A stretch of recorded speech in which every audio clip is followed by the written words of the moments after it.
Assalamualaikum warahmatullahi wabarakatuh.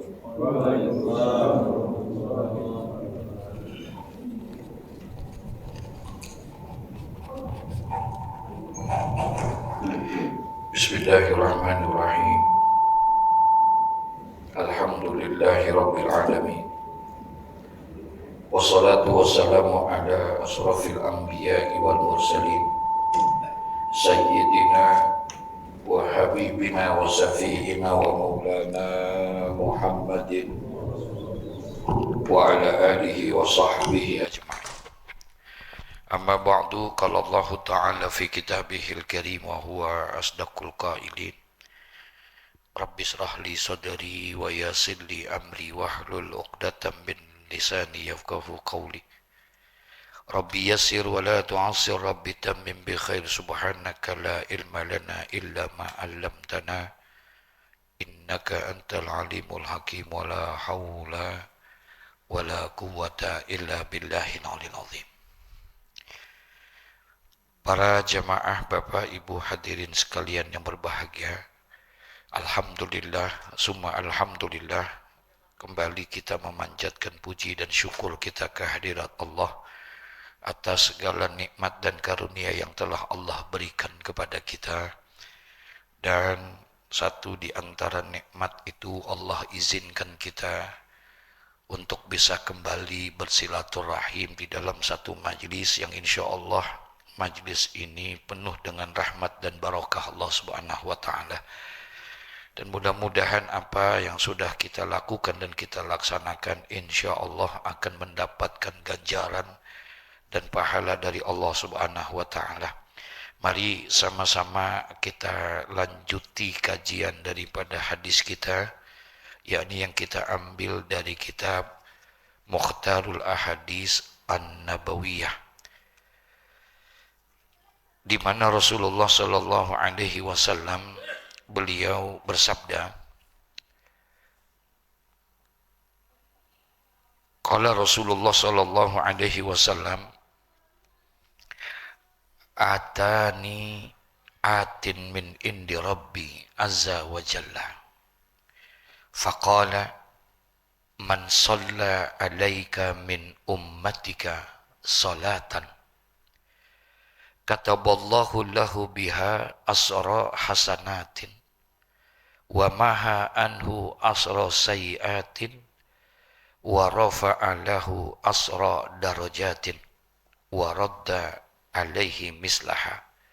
Rawahu Ahmad an Abi Talhah radhiyallahu an.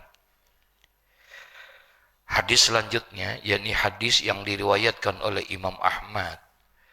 Didapatkan ini hadis dari salah seorang sahabat yang bernama Abu Talhah radhiyallahu an, di mana Rasulullah sallallahu alaihi wasallam bersabda, kata Rasulullah, atani, telah datang kepadaku, kata Rasul, atin min indi Rabbi azza wa jalla, seorang utusan, satu utusan, min indi Rabbi, dari Tuhanku azza wa jalla,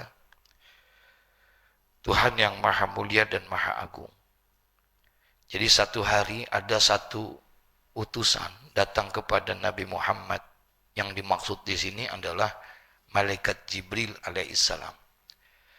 Datang malaikat Jibril alaihissalam kepada baginda Nabi Muhammad, faqala, kemudian berkata malaikat Jibril. Apa kata malaikat Jibril? Man shalla alaika, barang siapa yang berselawat kepadamu, min ummatika, daripada umat engkau, salatan, satu salawat saja, kataballahu lahu biha asra hasanatin, niscaya Allah akan mencatat bagi orang itu, Allah akan tetapkan bagi orang itu, biha, dengan sebab salawat yang dia baca, asra hasanatin, 10 kebaikan. Kalau dia baca salawatnya berapa kali? Berapa kali? 1 kali. Jadi kata Nabi, Jibril datang kepadaku, kemudian Jibril memberikan informasi kepadaku memberikan kabar, karena memang malaikat Jibril satu di antara tugasnya adalah untuk menyampaikan pesan-pesan Allah kepada para nabi dan para rasul. Makanya wajar kalau malaikat Jibril bertemu dengan Nabi Allah Adam sekian kali, berjumpa dengan Nabi Allah Idris sekian kali, berjumpa dengan Nabi Musa, berjumpa dengan Nabi Isa, dan seluruhnya termasuk kepada baginda Nabi Muhammad.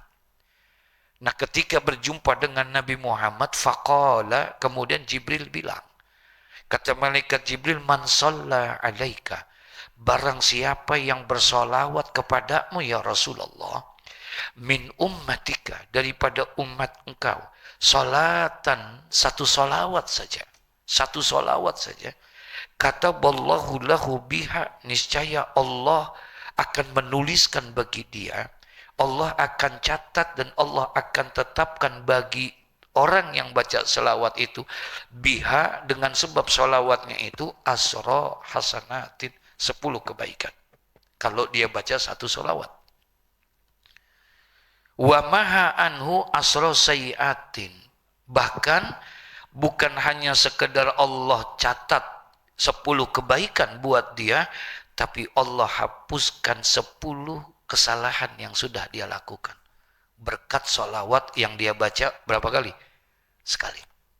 Sekali yang dia baca, maka Allah akan berikan 10 kebaikan buat dia, dan Allah akan hapuskan 10 dosa dan kesalahannya.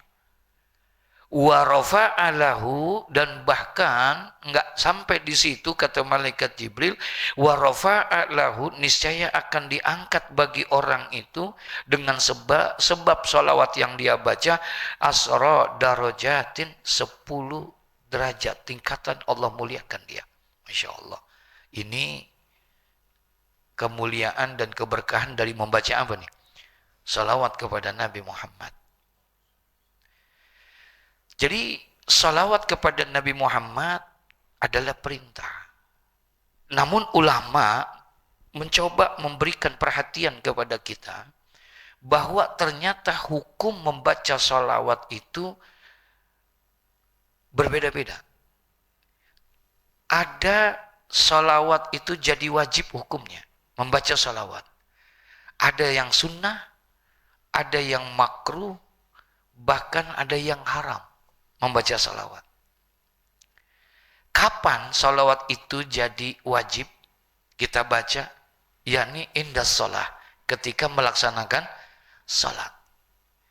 Ayat yang kita sering dengar, innallaha wa malaikatahu yusalluna ala nabi ya ayyuhalladzina amanu sallu alaihi wa sallimu taslima, digambarkan kewajiban salat ini, yakni indas sholah, ketika melaksanakan salat.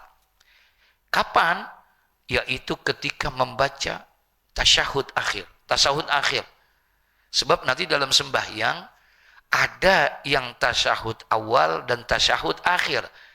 Ada yang hanya tasyahud akhir dalam sembahyang itu. Terutama di bangsa yang 3 rakaat dan bangsa 4 rakaat. Kalau kita sembahyang yang 3 rakaat dan juga sembahyang yang bangsa 4 rakaat, maka akan ketemu kita di dalam sembahyang itu ada tasyahud awalnya dan juga ada apanya? Tasyahud akhirnya. Kalau 3 rakaat dan 4 rakaat. Di dalam sembahyang yang ada tasyahud awal dan tasyahud akhir, membaca sholawatnya itu wajib di tasyahud akhir. Ya, di tasyahud akhir, bukan di tasyahud awal.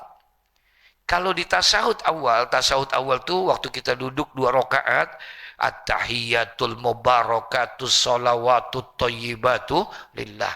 Assalamu alayka ayyuhan nabiyyu wa rahmatullahi wa barakatuh. Assalamu alayna wa ala ibadillahis salihin. Ashhadu an la ilaha illallah wa ashhadu anna muhammadar. Nah, itu tasyahud, kalimat tuh tasyahud sampai di situ aja, Pak. Itu yang disebut dengan tasyahud. Baik itu tasyahud awal ataupun tasyahud akhir, yaitu sampai di situ. Dan hukum membaca tasyahud ini di tasyahud awal sunnah. Tapi membaca tasyahud di tasyahud akhir hukumnya wajib. Di tasyahud awal, andai kata kita tidak baca, sah sholat kita. Karena dia hukumnya hanya sunnah saja. Hanya sunnah saja. Walaupun sunnahnya itu, dalam sembahyang ini kan ada sunnatul hayat, ada sunnatul ab'ad. Dalam sembahyang, ada sunnatul hayat, ada sunnatul ab'ad. Kalau sunnatul hayat itu adalah amalan yang ada di dalam sholat yang hukumnya sunnah. Manakala kita kerjakan itu, berpahala kita, dan bila tidak mengerjakan, sah sholat kita dan tidak perlu disempurnakan dengan sujud sahwi. Kalau sunnatul hayat.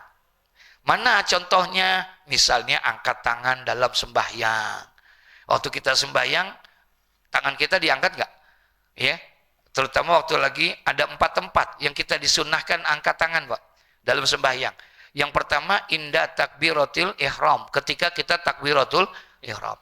Jadi mengangkat tangan di dalam sembahyang, waktu takbiratul ihram, hukumnya hanya sunnah, mengangkat tangannya. Tapi membaca takbiratul ihramnya wajib. Ya, membaca takbiratul ihramnya wajib, tapi angkat tangannya sunnah. Jadi nanti kalau kita ketemu, ya, baik di tempat kita atau di mana saja ketika kita sholat, ada orang yang sembahyangnya ternyata tidak mengangkat tangan di dalam takbir, sah atau tidak? Sah atau tidak?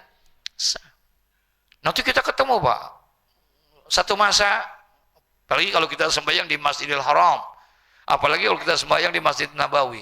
Mudah-mudahan yang belum ke sana Allah izinin bisa ke sana. Ya. Nah, itu banyak kita akan lihat itu.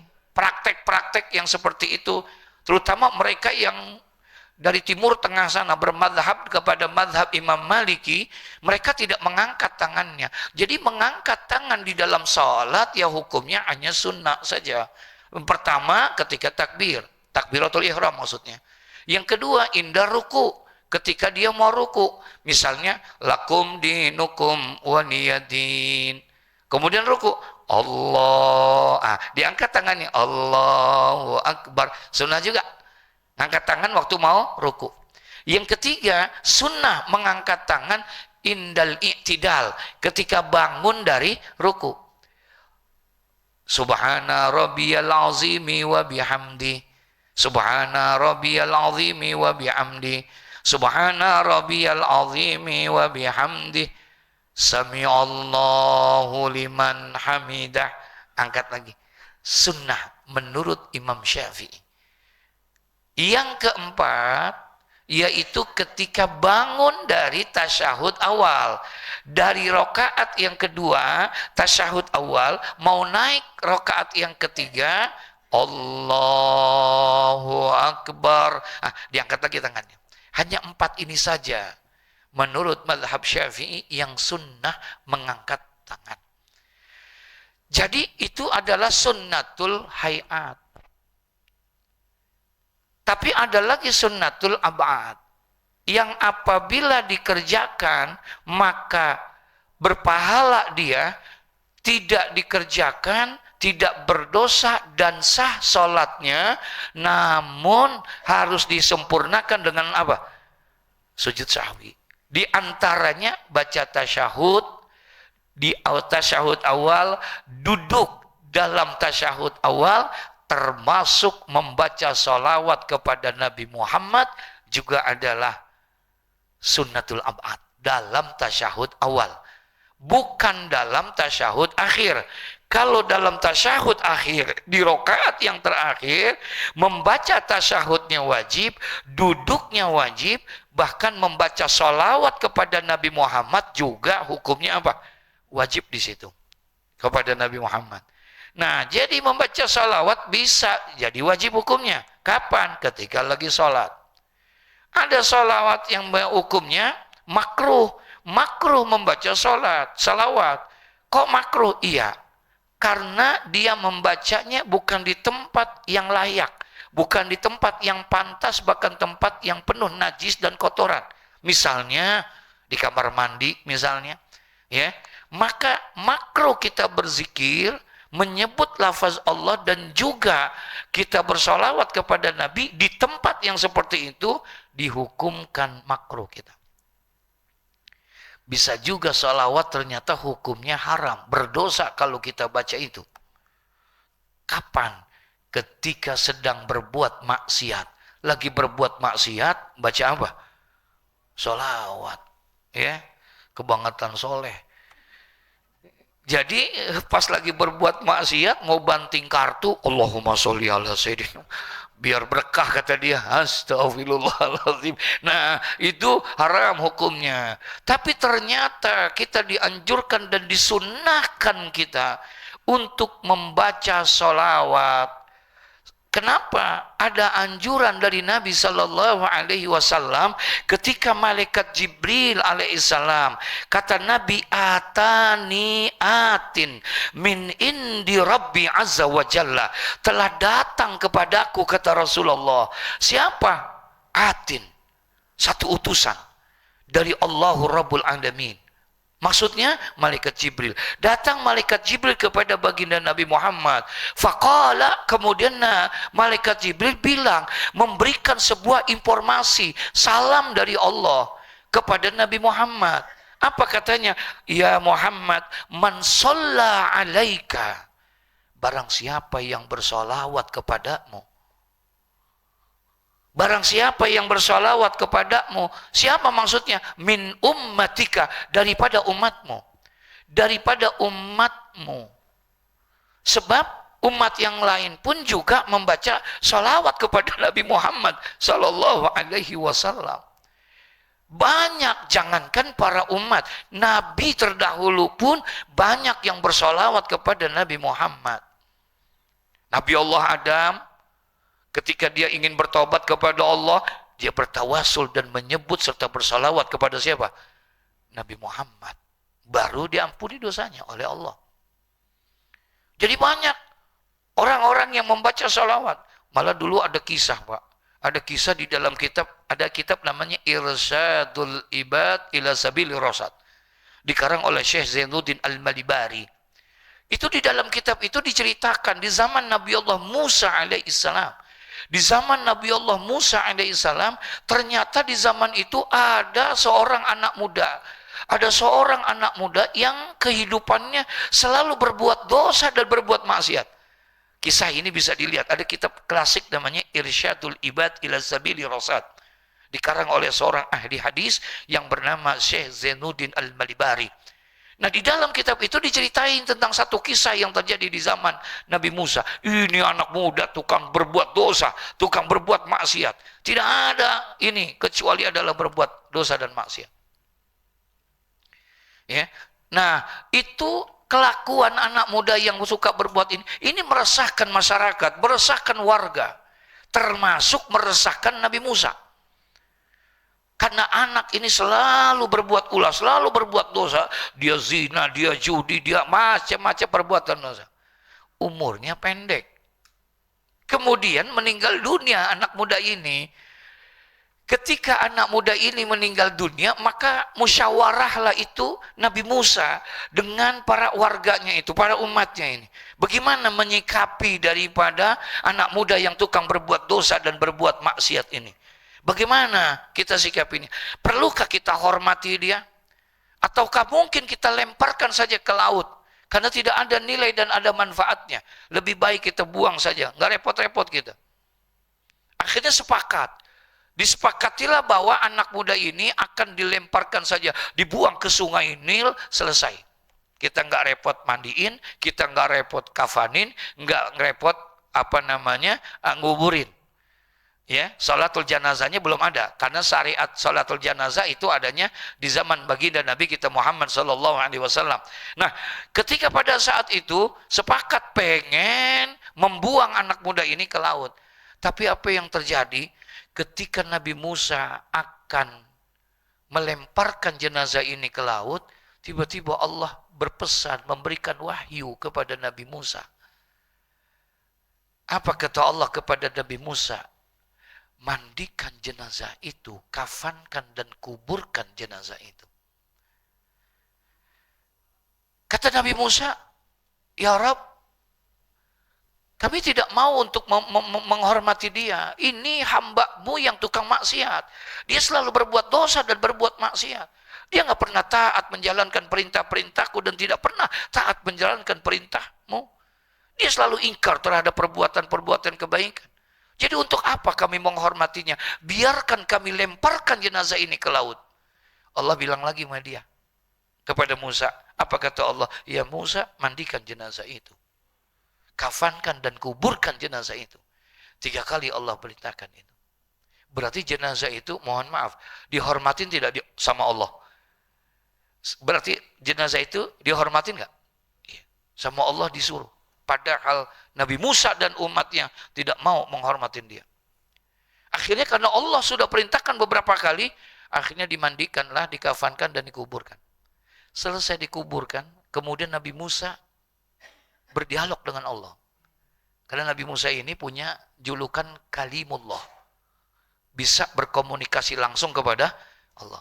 Nabi Musa pun bertanya, ya Rabb, wahai Tuhanku, apa keistimewaan anak muda ini di hadapan? Apa kelebihan dan keistimewaan anak muda ini di hadapan? Padahal dia adalah hamba yang suka berbuat dosa dan berbuat maksiat. Dia adalah hamba yang selalu berbuat kesalahan, tidak pernah mentaati perintah-Mu. Dan dia selalu melakukan semua yang dilarang oleh-Mu. Tapi kenapa engkau hormati dia? Apa keistimewaannya? Kenapa kami tidak boleh melemparkan saja padahal kami saksikan karena dia selalu berbuat dosa dan berbuat maksiat? Apa kata Allah? Dalam kitab itu dijelaskan, Musa, betul. Anak muda ini memang selalu berbuat dosa dan berbuat maksiat. Tidak ada hari yang dia lalui kecuali dia berbuat dosa. Tapi ada satu yang aku menghormati dia. Kenapa? Karena anak muda ini pernah di dalam satu hari ketika dia dalam keadaan sadar, dia berada di dalam rumahnya, tidak dalam keadaan berbuat maksiat. Ketika dia sedang ada di dalam rumahnya, tiba-tiba dia mengambil kitab Taurat, yakni kitab yang Allah turunkan kepada Nabi Musa alaihissalam. Kemudian anak muda ini baca itu kitab Taurat. Ternyata di dalam kitab Taurat itu Allah menceritakan tentang Nabi Muhammad SAW. Bahwa nanti akan aku utus seorang nabi, seorang rasul. Yang dimana dia akan aku jadikan sebagai penutup para nabi dan para rasul. Dan aku akan beri dia dengan nama Muhammad. Maka bersolawatlah engkau kepada Muhammad. Ada perintah di situ. Anak muda ini baca. Kemudian ada perintah untuk ngapain tadi?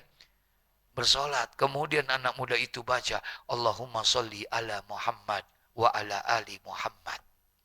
Apa kata Allah? Karena itulah aku hormati dia. Subhanallah. Padahal di zaman itu Nabi Muhammad udah ada belum? Udah ada belum? Belum ada.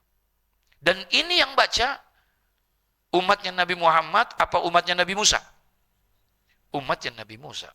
Kalaulah umatnya Nabi Musa bersolawat kepada Nabi Muhammad, Allah muliakan dia, Allah hormati dia. Betapa kalau yang membaca itu adalah kita umatnya Nabi Muhammad. Insya Allah, subhanallah. Jadi pantas kalau Nabi Muhammad mengatakan, apa kata Nabi Muhammad? Datang kepadaku malaikat Jibril. Kemudian malaikat Jibril memberikan informasi kepadaku. Seraya dia berkata, man shalla alaika min ummatika. Barang siapa yang membaca salawat kepadamu, wahai Rasulullah, min ummatika. Bukan umat-umat yang lain. Barang siapa yang membaca salawat kepadamu daripada umat-umatmu, salatan, satu salawat saja dia baca, maka kataballahu lahu biha asra hasanatin, niscaya Allah akan berikan kepada dia 10 kebaikan. Insya Allah. Masya Allah. Wa maha anhu asra sayyiatin, dan Allah akan hapuskan 10 dosa dan kesalahannya, dan Allah akan angkat derajatnya 10 kebaikan buat dia. Subhanallah. Dengan sebab keberkahan apa tuh? Salawat. Kapan kita bacanya? Kapan saja. Yang disunahkan ini. Ya, kapan saja kita baca. Karena yang namanya salawat, termasuk di dalamnya berzikir kepada Allah, adalah satu amalan ibadah yang tidak terikat dengan waktu dan tidak terikat dengan tempat. Artinya, kapan saja dia baca, boleh nggak? Di mana saja boleh, kecuali tadi tempat yang dimakruhkan dan tempat yang diharamkan. Selama itu boleh. Kita baca sholawat kepada Nabi Muhammad sebagai tanda kecintaan kita kepada Nabi Muhammad. Insya Allah. Man ahabba syai'an fa'aktsaru min zikrihi. Barang siapa yang mencintai sesuatu, pasti dia akan banyak menyebut-nyebut nama yang dia cintai. Saya yakin sekali nih, mohon maaf ribu maaf, kita semua nih yang hadir di sini, kalau ditanya cinta nggak sama Nabi Muhammad? Halo? Kok malu-malu ngomong cintanya ini? Cinta nggak sama Nabi Muhammad? Iya. Betul. Emang udah pernah lihat Nabi? Emang udah pernah ketemu Nabi? Emang udah pernah jumpa sama Nabi? Kok bisa cinta? Ini yang dahsyat. Ini yang luar biasa. Belum pernah ketemu, belum pernah jumpa, belum pernah, dan kita tidak hidup di zaman Nabi, tapi kenapa kita bisa cinta? Itu yang dahsyat benar. Kalau Sayyidina Abu Bakar As-Siddiq, beliau cinta sama Nabi, kira-kira pantas nggak? Pantas nggak? Pantas. Kenapa? Karena dia hidup di zaman Nabi. Dia lihat Nabi, dia berjumpa dengan Nabi. Wajar kalau dia cinta sama Nabi. Sayyidina Umar ibn al-Khattab, dia cinta sama Nabi, dia rela mengorbankan segala-galanya untuk Nabi. Wajar, karena dia hidup bersama Nabi. Gak ada orang yang melihat Nabi itu benci. Demi Allah gak ada. Semua orang yang melihat Rasulullah pasti akan tumbuh kecintaannya. Karena nur daripada wajahnya Nabi Muhammad begitu indah. Masya Allah, Sayyidina Abdullah ibnu Mas'ud jalan malam-malam bersama Nabi, pas lagi bulan purnama. Jalan sama Nabi Muhammad. Kemudian Abdullah ibnu Mas'ud lihat bulan. Indahnya tuh bulan. Kemudian dia lihat wajahnya Nabi Muhammad. Dia lihat lagi itu bulan. Kemudian dia lihat lagi itu wajahnya Nabi Muhammad. Sampai ditanya oleh Rasulullah, kenapa wahai Abdullah ibnu Mas'ud, apa yang kau lihat? Saya melihat indahnya bulan. Dan aku lihat indahnya wajahmu ya Rasulullah. Tidak ada keindahan selain daripada wajahmu ya Rasulullah. Seindah-indahnya bulan purnama itu masih kalah dengan indahnya wajah siapa? Nabi Muhammad. Makanya nggak ada orang yang benci, nggak ada. Catatan sejarah tuh nggak ada. Abu Jahal, Bapak kenal sama Abu Jahal? Kenal. Saya suka ceramah di mana-mana, baru di sini doang yang kenal sama Abu Jahal, Pak. Abu Jahal segitu bencinya sama Nabi, segitu pengen bunuh Nabi. Tapi ketika ditanya, siapa menurut engkau manusia yang paling terbaik akhlaknya? Gak ada jawaban keluar dari mulutnya Abu Jahal kecuali Muhammad. Diakuin sama Abu Jahal. Padahal orang yang paling apa? Benci banget. Sampai orang temannya bilang, Abu Jahal, ente bilang Muhammad paling baik akhlaknya. Kenapa ente benci banget sama dia? Kenapa ente pengen bunuh sama dia? Ngomongnya ente. Orang Betawi dia ngomongnya begitu dia. Ente kenapa benci banget? Ente bilang dia paling terbaik. Iya. Saya benci sama dia bukan karena akhlaknya. Bukan karena performannya. Saya benci sama dia karena dia membawa agama baru yang menghina agama kami. Itu doang. Kalau akhlak nggak ada sebaik Muhammad. Abu Jahal, Pak, kalau jalan ditutupin mukanya. Ketemu sama Muhammad ditutupin dia. Nggak mau dia ngeliat. Kenapa? Dia takut tumbuh cinta sama Muhammad. Kalau ngelihat wajahnya Nabi Muhammad, Masya Allah, orang segitunya tuh. Kalau ngelihat kita, orang pada demen apa bagaimana? Ya jangankan lagi orang lain, bini kita jelek banget ngelihat kita kan. Nah, baca sholawat dengan memperbanyak sholawat kapan-kapan saja. Ya, sholawat yang bagaimana saja. Sepaling kurang Allahumma sholli ala Muhammad wa ala ali Muhammad. Sepaling kurang. Belum, terus boleh enggak kita tambah-tambahin? Boleh. Sebagai bentuk ihtiraman. Pakaiin Sayyidina, boleh enggak? Boleh. Pakaiin Habibina, boleh enggak? Boleh. Sebagai bentuk penghormat. Lah, kan dalilnya enggak begitu. Dalilnya kan ketika ayat itu turun, ya ayyuhalladzina amanu sallu alaihi wasallimu taslima, disuruh bersalawat. Sahabat nanya, ya Rasulullah, bagaimana cara kami untuk bersalawat kepada engkau? Ketika ada perintah itu, kaifa nusalli alaika ya Rasulullah, bagaimana cara kami bersalawat kepada engkau? Sahabat nanya sama Nabi, kemudian Nabi jawab, apa kata Nabi? Allahumma sholli ala Muhammad. Pakai Sayyidina enggak? Enggak. Ketika sahabat nanya kepada Nabi Muhammad, bagaimana salawat kami kepada engkau ya Rasulullah? Kemudian Rasulullah bilang, Allahumma sholli ala Muhammad wa ala ali Muhammad. Enggak pakai Sayyidina, enggak pakai Habibina, enggak pakai yang lain-lain. Berarti enggak boleh dong? Enggak. Ulama hadis memberikan gambaran. Kenapa Nabi mengatakan gitu? Menunjukkan akhlak Nabi yang begitu mulia. Enggak disebut Sayyidina. Allahumma sholli ala Muhammad. Nabi yang ditanya, Nabi yang jawab. Enggak mungkin Nabi menyebut-nyebut nama titel-titelnya. Maaf ucap itu. Misalnya ada orang nanya kepada saya, Pak, maaf Pak, Bapak namanya siapa? Oh saya. Iya, saya Lutfi. Muhammad Lutfi. Selesai udah.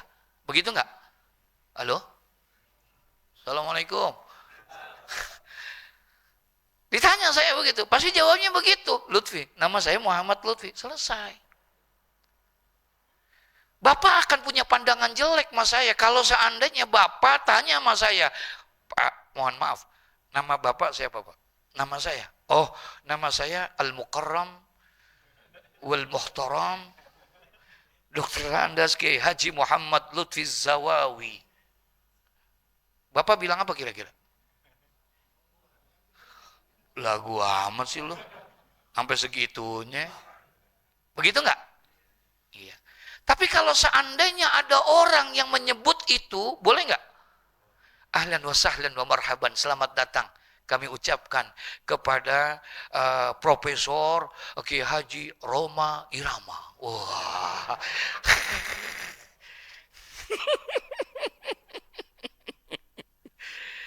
Kira-kira boleh nggak nyebut begitu? Ahlan wa sahlan. Mari sama-sama kita dengarkan tausiah dan ceramah agama dari Ad-Da'i Ilallah Al-Mukarram Al-Muhtaram Dr. Kiai Haji Abdul Somad. Boleh? Boleh nggak? Kenapa? Kenapa? Ini boleh doang tapi kagak tahu alasannya ini. Boleh nggak? Karena kita menghormati. Ya, betul? Karena dia orang yang terhormat. Kalau Abdul Somad saja kita panggil, mari sama-sama bapak-bapak, ibu-ibu, mari kita dengarkan dengan seksama ceramah dari Abdul Somad. Kata Abdul Somad, besok gua kagak datang lagi dah. Artinya kalau ada orang yang menyebutkan penghormatan kepada dia, wajar. Karena dia memang orang yang terhormat, yang perlu dihormatin karena keilmuannya. Betul ya? Kalaulah Ustadz Abdul Somad itu bisa dihormati, bagaimana dengan Nabi Muhammad? Sayyidul Anbiya wal Mursalin. Pemimpin para nabi, pemimpin para rasul, yang semua nanti makhluk akan berada di bawah benderanya Nabi Muhammad. Begitu mulianya, apakah tidak pantas kalau kita sebut dengan penghormatannya. Kira-kira pantas nggak? Iya. Ini bukan somat aja lagi. Somat aja boleh kita panggilin dan lain sebagainya. Masya Allah, bagaimana dengan Nabi Muhammad? Apakah tidak boleh kita sebut Sayyidina wa Habibina wa Safiina wa Maulana? Allahumma salli ala Sayyidina Muhammad. Jadi boleh kita. Itu di Masjidil Haram, para khatib itu baca. Kalau lagi khutbah Jumat selalu. Nggak sah kalau dia nggak baca salawat. Alhamdulillah, alhamdulillahi nahmaduhu wa nasta'inu wa nastaghfiruh. Wa na'udzu billahi min sururi anfusina wa min sayyiati a'malina. May yahdihillahu fala mudhillalah wa may yudlil fala hadiyalah. Asyhadu an la ilaha illallah wa asyhadu anna Muhammadar Rasulullah. Kemudian baca apa? Allahumma salli ala sayyidina Muhammad wa ala ali sayyidina Muhammad. Baca Imam Masjidil Haram, sayyidinanya, wa habibinanya, semua dibaca. Kalau itu salah berarti salah tuh semua. Masya Allah. Jadi artinya membaca itu diperbolehkan. Kenapa Nabi baca itu? Karena Nabi ahlaknya baik, kagak sombong. Nggak nyebutin titel-titelnya. Ini kan kita dikit-dikit mau nyebutin mulu, Pak. Kita nih, kalian, ke saya sih enggak. Kalau kita kan pengen dikit-dikit nyebutin, astagfirullahaladzim. Kalau nggak dipanggil Ustadz marah. Selamat datang, alhamdulillah yang terhormat, Pak RW, Pak ini. Ustadznya nggak disebut, sialan gua kagak disebut nih. Dia kagak tahu apa gua Ustadz. Begitu kata dia. Astagfirullahaladzim. Sampai kartu namanya detailnya banyak banget. Iya, Masya Allah, Masya Allah. Kita pengen begitu, tapi Rasulullah tidak. Akhlaknya luar biasa, maka dia tidak sebut. Kapan kita baca selawat? Banyak-banyaknya kita baca selawat. Sebagai tanda kecintaan kita kepada Rasulullah. Insya. Tadi saya tanya, pernah ketemu Nabi? Pernah jumpa Nabi? Pernah duduk bersama Nabi? Ada jaminan, Pak. Walaupun kita belum pernah jumpa Nabi, walaupun kita belum pernah ketemu dengan Nabi, tapi insya Allah Nabi sendiri yang memberikan jaminan, nanti dia akan dekat dengan aku dan duduk bersama aku. Siapa? Nabi bilang, inna awlan nasi bi yaumal qiyamah. Sesungguhnya manusia yang paling dekat dengan aku nanti pada hari kiamat. Siapa mereka? Aktsaruhum alayya salatan. Adalah orang yang paling banyak membaca salawat kepadaku, kata Rasulullah. Insya. Berarti ada peluang nggak? Ada peluang nggak buat kita? Ada peluang buat kita dengan memperbanyak apa? Yang mana? Yang mana aja? Sepaling kurang, yang paling gampang dah. Salawatnya Jibril kepada Nabi Muhammad. Sallallahu ala Muhammad. Sallallahu ala Muhammad. Sallallahu ala Muhammad. Sallallahu ala Muhammad. Insya Allah dengan memperbanyak salawat, Allah akan berikan kemudahan kepada kita. Insya Allah. Al-Fatihah. Bismillahirrahmanirrahim. Alhamdulillahirabbil alamin. Arrahmanirrahim. Maliki yaumiddin. Iyyaka na'budu wa iyyaka nasta'in. Ihdinas siratal mustaqim. Siratal ladzina an'amta 'alaihim ghairil maghdubi 'alaihim waladhdallin. Astaghfirullahaladzim. Bismillahirrahmanirrahim. Alhamdulillahi rabbil alamin. Hamdan yuwafi ni'amahu wa yukafi'u mazidah. Ya Rabbana lakal hamdu kama yanbaghi li jalal wajhikal karim wa li 'azimi sultanik. Allahumma salli wa sallim ala sayyidina Muhammad wa ala ali sayyidina Muhammad. Allahumma lakal hamdu syukra wa lakal mannu fadla wa anta rabbuna haqqa wa nahnu 'abiduka riqa wa anta lam tazali zalikal ahla. Allahumma ya muyassira kulli 'asir wa ya sahiba kulli farid wa ya mughniya kulli fakir wa ya mukawwiya kulli dhaif wa ya ma'mana kulli makhif yassir alaina kulla 'asir fatisiru 'asiri alaika yasir. Allahumma ya man la yahtaju ila bayani wa tafsir hajatuna ya Allah ilaika kasir. Hajatuna ya Allah ilaika kasir. Hajatuna ya Allah ilaika kasir wa anta alimum biha wa basir. Allahumma ahsin akibatana fil umuri kulliha wa adhinna min khizyid dunya wa adzabil akhirah. Allahumma Allahumma zidna ilman nafi'a wa rizqan wasi'a wa amalan salihan mutaqabbala. Allahumma rabbana atina fid dunya hasanah wa fil akhirati hasanah wa qina adzabannar. Wa sallallahu ala sayyidina Muhammad wa ala alihi wa sahbihi wa sallam. Subhana rabbika rabbil izzati amma yasifun wa salamun alal mursalin. Walhamdulillahi rabbil alamin. Summa assalamu alaikum warahmatullahi wabarakatuh.